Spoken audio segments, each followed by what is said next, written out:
خان صاحب نے ایک ہی میسج جو میں دو تین چیزیں بتا دیتی ہوں. پہلے یہ کہ خان صاحب کو ہم نے بتایا کہ جو قیدی ہیں ان کی فیملیز کے بارے میں ان کو اپڈیٹ دیا.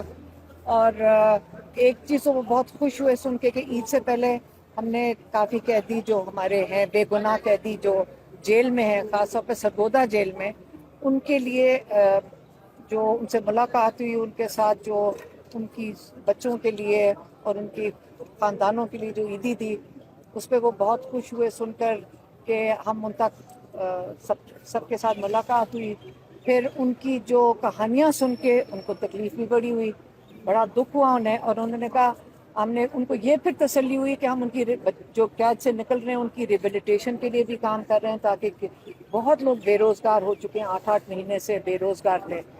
لیکن ان کو ایک دو فیملیز کا بتایا ہے جن کے 4 بیٹے جیل میں ہیں جو کمانے والے ہیں، کسی کے 2 بیٹے جیل میں ہیں، 1 سال ہو گیا. اور آپ ان کی غربت کا اندازہ لگا سکتے ہیں. لیکن وہ کتنے پرجوش اور کتنے، بلکہ جب وہ ہمیں ملے ہیں ان کی فیملیز تو ہمیں آ کے تسلی دے رہی تھی آپ فکر نہ کرنا، انشاءاللہ آپ کا جو بھائی ہے اور ہمارا لیڈر باہر آ جائیں گے. تو وہ ہمیں تسلیاں دے رہے تھے. تو ہم نے میاں والی میں ان سب کے ساتھ ملاقات کا بتایا. اور پھر عمران خان نے ایک ہی پیغام بھیجا، اور یہ اب میں وہ دینے لگی ہوں جو عمران خان کا اپنا پیغام ہے. انہوں نے کہا کہ پاکستان میں حالات جو ہیں یہ 1971 والے ہیں. یہی مجیب الرحمان جو جیت چکا تھا، حالانکہ اس کو کیمپین کرنے کی اجازت تھی. پرامن پرامن ہوا تھا، کیا کہتے ہیں، الیکشن 71 والا، 71 کا 1971 کا پرامن الیکشن تھا. کیمپین کرنے کی بھی اجازت تھی، وہ جیت چکے تھے. تو اور 3 دن پہلے جبکہ یہ جب ثانیہ شروع ہونے لگا، اس سے پہلے کہتے 3 دن پہلے ہم خود بنگلہ دیش میں تھے. اور ہم نے میں گواہی دے سکتا ہوں کیونکہ ہمارا ان سے رابطہ ہوا کہ جو وہ باتیں بنگلہ دیش میں کر رہے تھے ہمیں پاکستان میں اندازہ ہی نہیں تھا کہ ان کے کیا تاثرات ہیں. لیکن وہی چیز یحییٰ خان نے کی. وہ دیر تک کنٹرول کرنا چاہتا تھا، وہ ڈکٹیٹرشپ کرنا چاہتا تھا. اور اس نے جو تباہی کی اس وقت، انہوں نے جن کی سیٹیں تھیں اسے ادھر سے چھین کر ادھر پکڑا دی، ادھر سے چھین کے ادھر پکڑا دی. وہ یہ کہہ رہے تھے بالکل وہی سچویشن آج ہو رہی ہے. اور ہمیں یہ فکر کرنی چاہیے کہ یہ پاکستان کو کس طرف دھکیل رہے ہیں. جب آپ ایک کیا کہتے ہیں مورل اتھارٹی کے بغیر ایک حکومت کے اوپر بیٹھ جاتے ہیں، لوگ آپ کے ساتھ نہیں ہیں کیونکہ آپ نے لوگوں کا مینڈیٹ تو چوری کر لیا، تو پھر آپ فیصلے کیسے کریں گے اس ملک کے لیے؟ آگے بڑے اہم فیصلے کرنے کا وقت آ رہا ہے.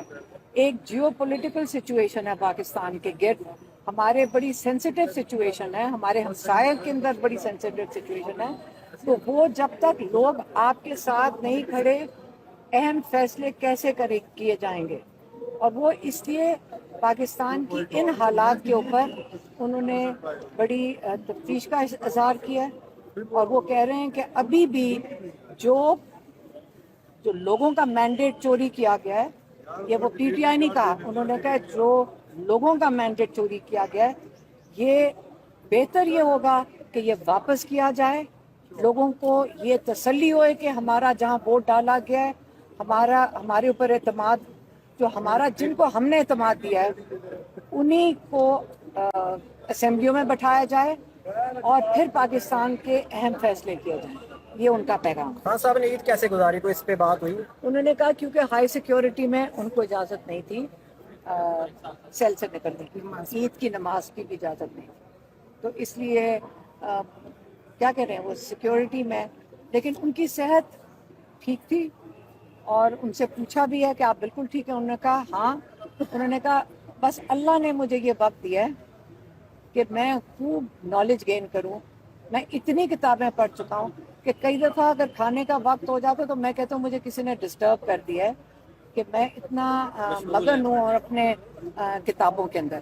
لیکن ہم اپنی بات اب یہاں پہ لے کر آتے ہیں. یہ خان صاحب عمران خان نہیں کہہ رہے، یہ ہم کہہ رہے ہیں کہ ہم نے اب پہلے سیشن کورٹ میں جو اڈیالہ میں لگتا ہے اس میں بشرا بی بی اور عمران خان کے لیے चेकअप के लिए कहा था पिम्स की टीम के साथ शौकत खानम के मेडिकल डायरेक्टर आसिम यूसुफ, ताकि वो जब मायना करें पिम्स वाले तो साथ मौजूद हों, क्योंकि आपको पता है कि 2 दफ़ा इमरान खान के ऊपर कातलाना हमला हो चुका है और हम बड़े कंसर्न हैं कि आगे चल के जो हालात जिस तरफ जा रहे हैं, क्योंकि इमरान खान किसी डील पे नहीं मानते, हम तो नहीं फिक्र करेंगे, हम बिल्कुल फिक्र कर रहे हैं। बुशरा बीवी का उनका चेकअप हुआ था, डॉक्टर आसिम यूसुफ मौजूद थे और उन्होंने तजवीज़ किया था कि उनकी एंडोस्कोपी हो और ब्लड टेस्ट हो। अब 10 दिन हो गए, अभी तक दोनों नहीं करवाए उन्होंने पिम से, और आसिम यूसुफ की मौजूद में हमने डिमांड किया और अभी हाई कोर्ट के अंदर दोबारा अपील डलेगी। दूसरी चीज़, इमरान खान का चेकअप होना था जेल के अंदर, इन्होंने अभी तक चेकअप क्यों नहीं करवाया? डॉक्टर आसिम यूसुफ की मौजूदगी में हम रोज़ दरख्वास्त करते हैं, ये क्यों नहीं अग्री कर रहे हैं? हम चाहते हैं कि एक दफ़ा उनको चेकअप हो जाए, हमें तसल्ली हो जाए कि आप जहर देने की कोशिश नहीं कर रहे हैं। हमने इनका चेकअप करवा के रखेंगे, ये इनकार करेंगे तो हमें इन लोगों पे शक पड़ेगा। अच्छा मैडम, ईद के मौके पर बच्चों से उनकी टेलीफोनिक गुफ्तगू करवाई गई? नहीं, उनकी ना बच्चों से बात करवाने देते हैं, अब तो महीना हो गया है, कोर्ट में दरखास्तें दे दे के करते हैं, वो जान के उनको बात नहीं करवाने देते। उनका ख्याल है ये देखेंगे सारी चीज़ें क्या कर रहे हैं। हर रोज़ कोर्ट में जब अलकादर भी होता है हम दरख्वास्त देते हैं, तो वो ये बेचारे सोच रहे हैं जो ये कर रहे हैं कि इमरान खान टूट जाएगा। इमरान खान और मजबूत हैं, माशाल्लाह मजबूत हैं, और वो जब आप उनसे बात करें तो उसी से पता चलता है कि कितने मजबूत हैं। और सिर्फ उनको जब तकलीफ हुई है, उनकी शक्ल पे, चेहरे पे तकलीफ आई है, तो जो जेलों के अंदर लोग हैं, जो उनकी फैमिली, जो जिनको जो तकलीफ में उन्होंने, जो बेरोजगारी में वक्त काट रहे हैं, हालांकि लोग उनकी मदद करने की कोशिश कर रहे हैं, सिर्फ उन्होंने उसके ऊपर उनकी कंसर्न भी था, थोड़ा सा डिस्टर्ब भी हुए, लेकिन वो ये खुश हुए, हमने उनको तसल्ली दी कि आप फिक्र ना करें, सब उनके केसेस के लिए भी जा रहे हैं, लोग उनका ख्याल भी रख रहे हैं, और हमने उनको ये एश्योरेंस दी कि आप उनकी फिक्र ना करें और आप अपना ख्याल रखेंगे। अच्छा मैडम, ये बताइएगा कि साइफर केस और इद्दत के दौरान का निकाह का केस अब अपने मंथ के अंजाम तक पहुंचने वाले हैं, चंद हफ्तों की दूरी पे हैं, इसके बाद कोई ऐसा केस नहीं है जिसमें खान साहब कन्विक्टेड हैं, उनको अभी भी लगता है कि वो, क्योंकि वकला कहते हैं कि बहुत जल्द बाहर आने वाले हैं, खान साहब को क्या लगता है? देखिए, बिल्कुल वकला सही कह रहे हैं, सारे यहाँ वकीलों से आप सवाल ये पूछें, वो सब कहते हैं कि हमें समझ नहीं आ रही इतना केस लंबा चल क्यों रहा है, ये तो पहले ही सस्पेंड हो जाना चाहिए था।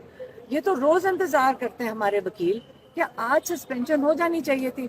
अब इद्दत के केस के अंदर क्या किया, जो पहले जज ने कहा मैं सस्पेंड कर दूंगा अगर वो दूसरा वकील ना आया, और अब ये है कि रात के 12-12 बजे तक केस चलाते थे। अब उनके वकील ने, वो जो रिजवान है, जो इतना बड़ा टाउट है, उस रिजवान ने कह दिया तो 24 तारीख तक डिले कर दिया। रिजवान ने जज से बदतमीजी की। हाँ, रिजवान ने वो कोर्ट में ऑर्डर जज से किया। बदतमीजी की और उसका वो सुना भी नहीं, और वहाँ से निकल के चला गया। जज अभी लिख रहा था, वो बाहर चला गया। हाँ, ये तो रिजवान इज्जत अफजाई जज की कर रहा है, इसका मतलब लगता है रिजवान ही फैसला करेगा कि क्या केस का फैसला जो होगा। मैं जरा मिलिट्री कोर्ट के बारे में मैं बताऊं कि मैं मिलिट्री कोर्ट में जाती हूँ और मैं वहाँ देखती हूँ कि वहाँ पे जो लोग हैं, ना उन पे कोई मुकदमा चला के, ना उनका कोई फैसला किया, उनको वहाँ पे रखा हुआ है, ना वहाँ से उनके निकलने का कोई इरादा, मतलब कोई पूछने वाला ही नहीं, ये नहीं पता कि उनको कौन कर रहा है उनके साथ डील। और वो बेचारे मिस्कीन मुलाजिम पेशा तालिब इल्म जिनको पकड़ा हुआ है, उनके इम्तिहान भी नहीं देने दिया वहाँ पे। नौकरियाँ तो चलो उनकी, लोग अल्लाह उनकी मदद कर रहे हैं, लेकिन जो उनके वालिदैन हैं वो इतने तकलीफ में हैं, क्योंकि 18 साल का बच्चा, 20 साल का बच्चा, 22 साल का, और वो वहाँ पे बड़ी तकलीफ की ज़िंदगी गुजार रहे हैं, क्योंकि वो बच्चे छोटे हैं और 1 साल होने को आया, 10 महीने तो हो गए, सब वहाँ पे बैठे हैं और कोई उन पे फैसला ना अदालतें कर रही हैं और ना मिलिट्री कोर्ट वाले खुद कर रहे हैं। तो उनके बारे में सब परेशान हैं और हम भी उनके लिए फ़िक्रमंद हैं, उनकी फैमिलीज़ के लिए, क्योंकि वो बेचारे मिस्कीन लोग हैं। कहीं शांगला में से कोई आ नहीं सकते, इतने फासले से है, और कोई डीजी खान, कोई किसी इलाके के, और किसी को नहीं पता कि अभी भी वो बच्चों को ऐसे ट्रीट किया जाता है, वहाँ पे लाते हैं जैसे कपड़ा उनके मुंह पे डाल के, जैसे वो कोई बहुत बड़े दहशतगर्द। और एक मुल्जिम ने जिसको भी छोड़ा है, اس نے بتایا کہ وہ صرف GHQ کی ٹریفک لائٹ پہ کھڑا تھا اور وہ 10 مہینے سزا کاٹ کے آیا. تو ان کو پھر کوئی ان کے پاس ہے کہ اس کے لیے کچھ کریں اور اپنے اوپر اس کا کوئی فیصلہ کریں کہ ہم نے کتنا ظلم کیا. تو اصل ملٹری کورٹس پہ ضرور آپ لوگ بھی آواز اٹھائیں. بہت شکریہ.